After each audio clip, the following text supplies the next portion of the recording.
Bismillahirrahmanirrahim. Assalamualaikum warahmatullahi wabarakatuh. Sebelumnya perkenalkan, nama saya Nabil Syaful Islam dengan akhiran NIM 087. Di sini saya akan menjelaskan ayat Al-Quran dan hadis tentang pendidikan dan perubahan. Allah Subhanahu wa Ta'ala berfirman, tepatnya pada surah Al-Mujadilah ayat 11 yang berbunyi, A'udzu billahi minasyaitonir rajim. Bismillahirrahmanirrahim.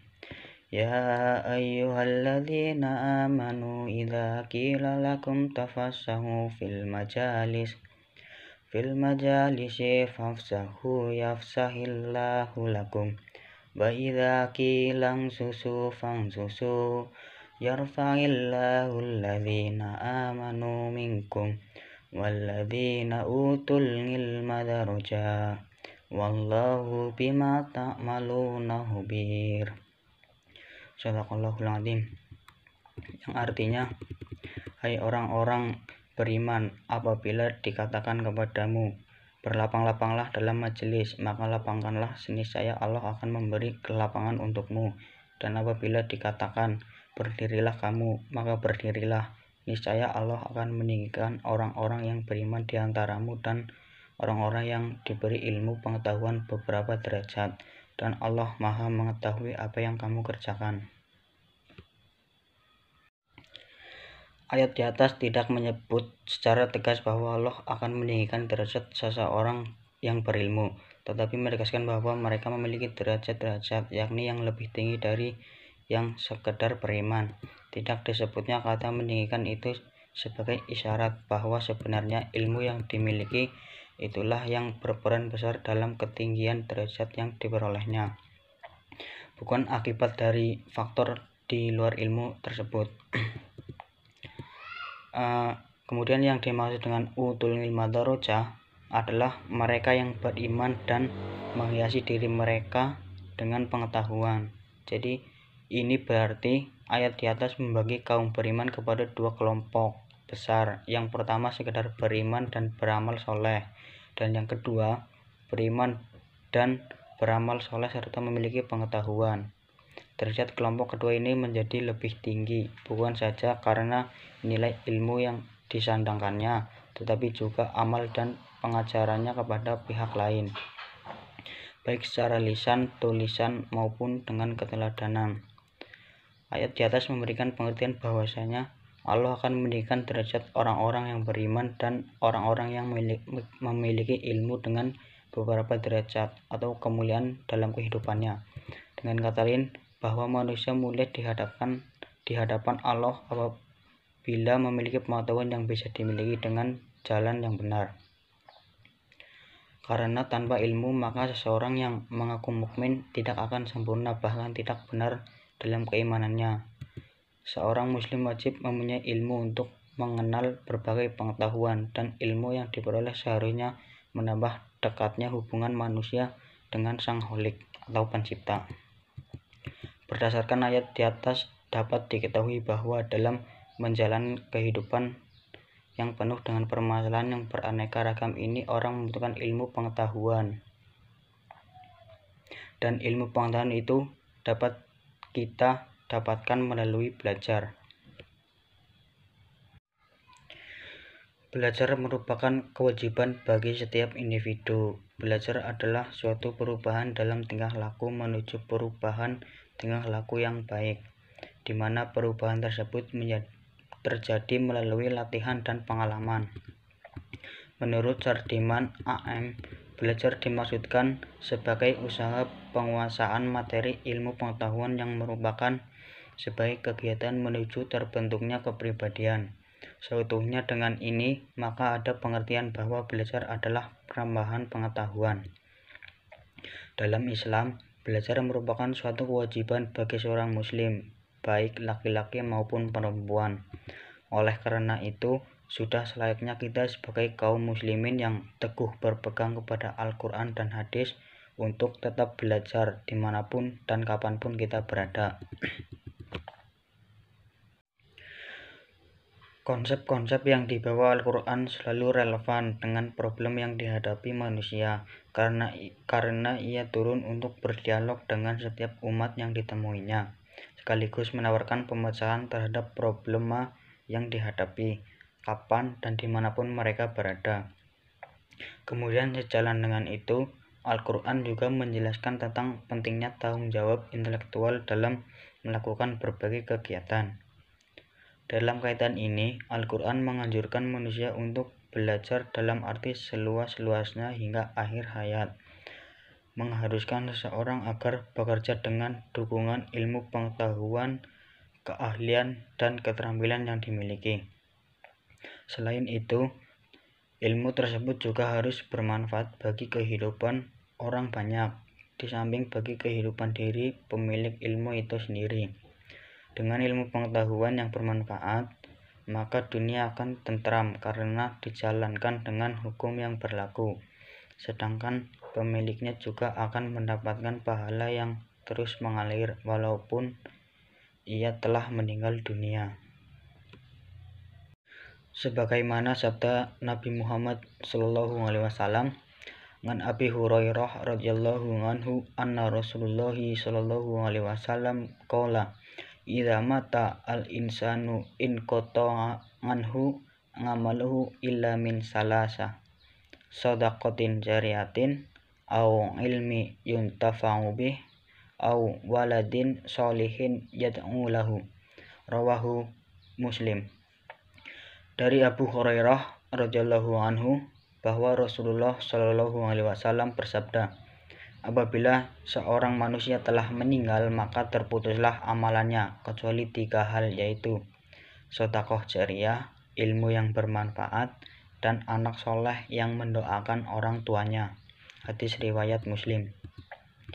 Dari hadis di atas menjelaskan bahwa ilmu yang memberikan manfaat bagi orang lain maka pahalanya akan terus mengalir meski ia telah meninggal dunia sekalipun. Untuk mendapatkan ilmu tentulah seseorang harus berusaha, salah satunya yaitu melalui dengan belajar hingga ia berilmu. Islam memberikan perhatian sangat besar terhadap ilmu pengetahuan. Banyak ayat dan hadis yang memerintahkan kaum muslimin untuk mencari ilmu. Dari sini tampak pentingnya ilmu pengetahuan. Itulah sebabnya Umar Muhammad Al-Thani Al-Syaibani menegaskan, tidak dapat seseorang membangun dirinya menjadi ahli atau pandai pada bidang tertentu tanpa memiliki pengetahuan tentang dasar-dasar dan teorinya. Sekian yang dapat saya sampaikan.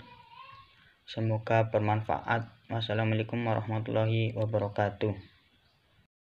Assalamualaikum warahmatullahi wabarakatuh. Perkenalkan, nama saya Seli Indrayani dengan NIM 19030161103.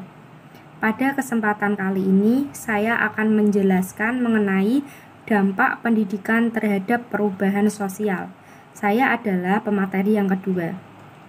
Sebelum memasuki materi yang berjudul dampak pendidikan terhadap perubahan sosial, alangkah lebih baiknya kita mengetahui apa itu pengertian pendidikan dan apa itu pengertian perubahan sosial. Pendidikan adalah suatu bentuk kegiatan dalam bentuk arahan, bimbingan, pembinaan, dan pembelajaran terhadap suatu individu. Pendidikan merupakan suatu usaha yang dilakukan secara sadar dan terencana untuk mewujudkan suasana belajar agar peserta didik secara aktif dapat mengembangkan potensi dalam dirinya. Pendidikan dilakukan untuk memiliki kekuatan spiritual agama, kepribadian, kecerdasan, dan akhlak mulia untuk dirinya, masyarakat, dan bangsa. Setelah mengetahui pengertian dari pendidikan, selanjutnya saya akan menjelaskan mengenai pengertian perubahan sosial. Perubahan sosial merupakan perubahan fungsi dan kebudayaan dari keadaan tertentu dan ke keadaan lainnya. Hal itu dapat seperti perubahan nilai, sikap, dan norma sosial dalam masyarakat. Setelah kita mengetahui pengertian dari perubahan sosial, saya akan menyebutkan ciri-ciri dari perubahan sosial. Ciri-ciri dari perubahan sosial yaitu 1. Masyarakat terus berkembang. Ciri-ciri yang pertama itu, jika di dalam suatu masyarakat, masyarakatnya itu terus berkembang dari aspek nilai, moral, maupun pengetahuan, tandanya masyarakat tersebut mengalami perubahan sosial. Yang kedua, perubahan sosial yang dirasa perubahannya terlalu cepat itu akan bersifat sementara waktu karena perubahan yang baik itu dilakukan secara bertahap sehingga kita dapat menyesuaikan diri terhadap perubahan tersebut. Dan yang ketiga, perubahan sosial mencakup materi dan spiritual karena hal tersebut memiliki timbal balik. Jadinya, jika perubahan sosial masyarakat yang baik itu ketika antara spiritual dan materi itu sama-sama berubah. Jadinya tidak akan terjadi ketimpang-tindihan antara materi dan spiritual dalam masyarakat tersebut. Selanjutnya, saya akan langsung membahas ke materi pokoknya, yaitu dampak pendidikan terhadap perubahan sosial. Dapat kita ketahui, sekolah sebagai lembaga sosial berfungsi menyalurkan atau mentransmisikan nilai-nilai yang hidup dalam masyarakat. Saat proses transformasi tersebut, peserta didik berperan penting terhadap perubahan kepada diri mereka sendiri. Peran guru hanya sebagai fasilitator yang mendukung perkembangan dan perubahan ke arah yang lebih positif. Pendidikan mengambil peran penting dalam kehidupan sosial dan masyarakat. Maka dari itu dapat kita ketahui bahwa pendidikan sangat berperan penting kepada perubahan sosial masyarakat. Secara konseptual, ada 3 paradigma pendidikan yang dapat memberi peta pemahaman mengenai paradigma apa yang menjadi pijakan penyelenggaraan pendidikan di Indonesia yang berdampak sangat serius terhadap perubahan sosial. Di antaranya yaitu 1. Paradigma konservatif. Paradigma ini berangkat dari asumsi bahwa ketidaksederajatan masyarakat merupakan suatu keharusan alami, mustahil bila dihindari serta sudah merupakan ketentuan sejarah atau takdir Tuhan. Perubahan sosial bagi mereka bukanlah suatu yang harus diperjuangkan, karena perubahan hanya akan membuat manusia lebih sengsara. Pada dasarnya, masyarakat tidak bisa merencanakan perubahan atau mempengaruhi perubahan sosial. Hanya Tuhanlah yang merencanakan keadaan masyarakat dan hanya Dia yang tahu makna di balik itu semua. Selanjutnya yaitu paradigma kedua, yaitu paradigma pendidikan liberal. Kaum liberal mengakui bahwa memang ada masalah di masyarakat, namun bagi mereka pendidikan sama sekali steril dari persoalan politik dan ekonomi masyarakat. Tugas pendidik cuma menyiapkan murid untuk masuk dalam sistem yang ada. Sistem diibaratkan sebuah tubuh manusia yang senantiasa berjalan harmonis dan penuh keteraturan.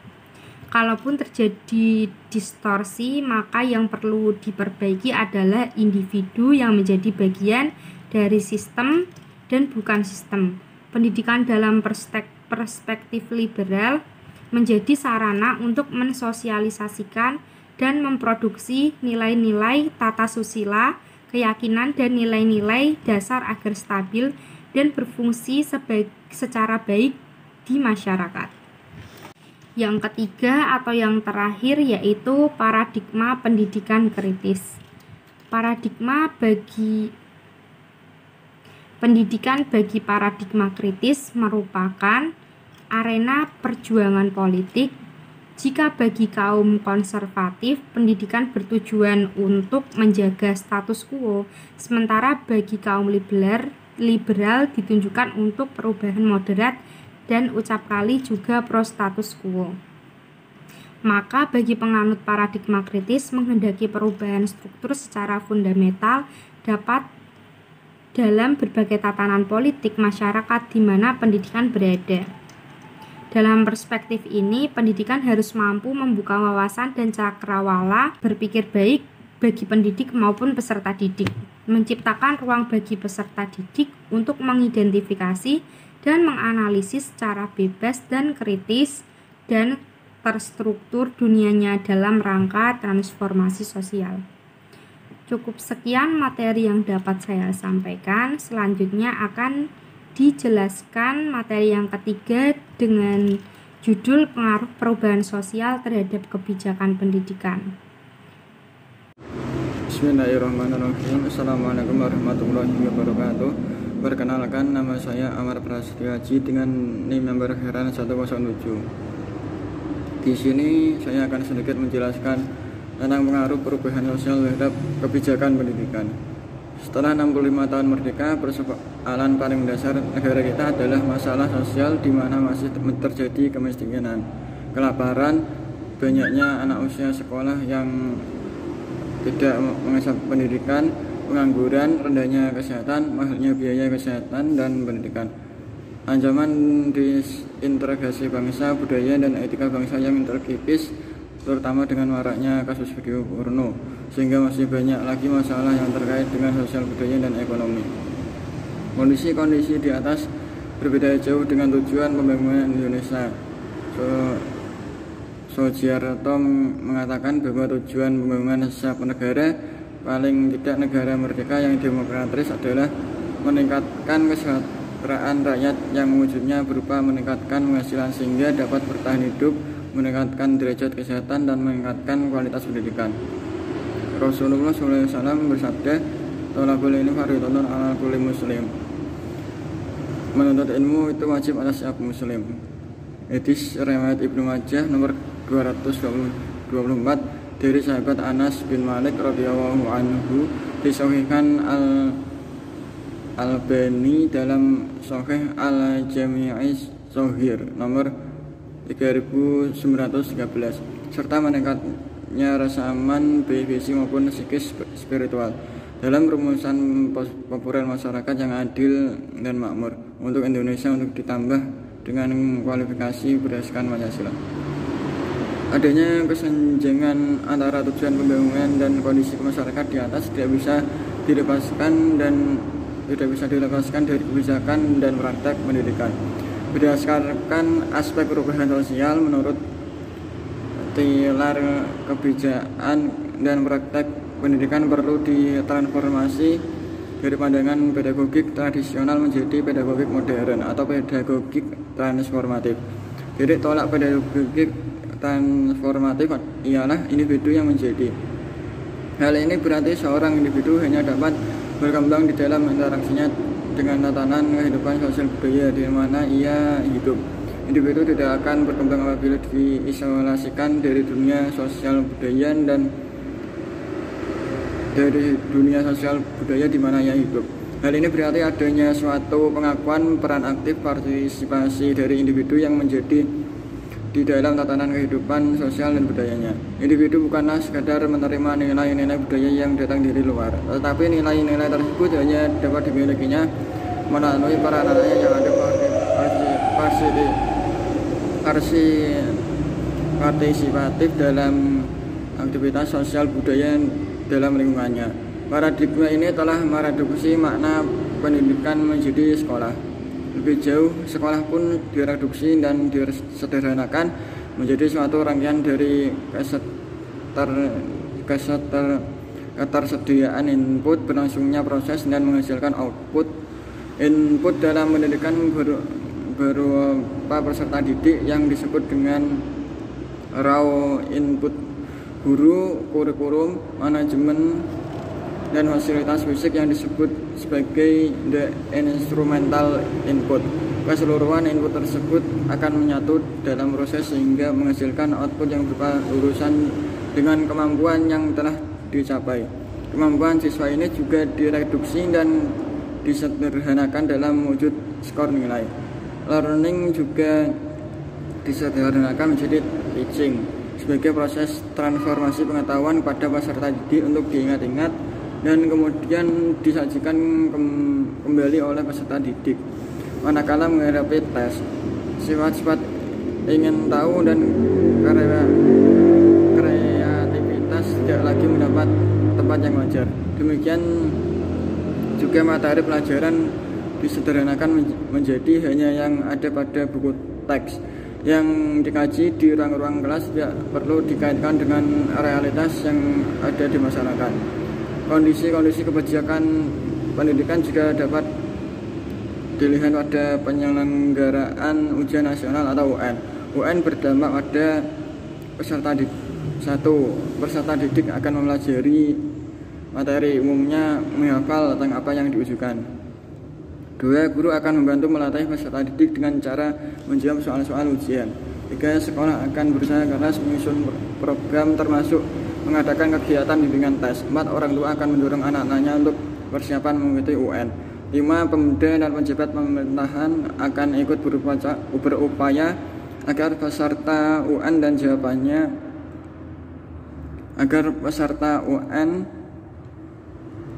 dapat ikut semua dan dapat lulus semua. Penerbit buku berlomba menerbitkan buku soal-soal prinsip penyelenggaraan pendidikan nasional, menerbitkan buku soal-soal UN dan jawabannya. Kondisi seperti ini jelas bertentangan dengan fungsi, tujuan, dan prinsip penyelenggaraan pendidikan nasional yang dianut oleh pemerintah sesuai dengan Undang-Undang Dasar.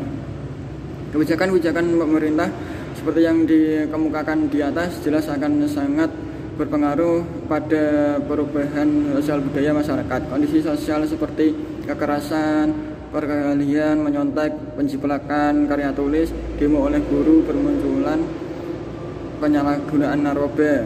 Selain itu, kurangnya kreativitas, kurangnya peduli dan menghargai sesama dan alam sekitar, kurangnya demokrasi dan lain sebagainya. Mungkin saja adalah hasil dari kebijakan pendidikan yang selama ini dilaksanakan, sehingga perubahan sosial yang diinginkan malah melenceng pada perubahan yang tidak diinginkan. Beberapa hal yang sebagai solusi adalah dari aspek perubahan sosial budaya. Pernyataan Tyler bahwa pendidikan harus memakai pendekatan pedagogi transformatif yang menekankan adanya pelibatan siswa pada interaksi dengan masyarakat. Senada dengan itu, Zamroni juga menekankan adanya interaksi yang lebih beragam di sekolah, proses pembelajaran yang learning bukan sekedar teaching. Dan terakhir, sekolah harus bersifat adaptif. Semoga kita semua termasuk orang yang dapat mengambil pelajaran. Firman Allah SWT, A'udzubillahi minasyaitonirrajim. Bismillahirrahmanirrahim. Kitabun anzalnahu ilaika mubarakul liyadabbaru ayatihi waliyadzakara ulul albab. Artinya, kitab Al-Quran yang kami turunkan padamu penuh berkah agar mereka menghayati ayat-ayatnya dan agar orang-orang yang berakal sehat mendapat pelajaran. Sekian presentasi dari saya. Mohon maaf apabila ada salah kata. Wassalamualaikum warahmatullahi wabarakatuh.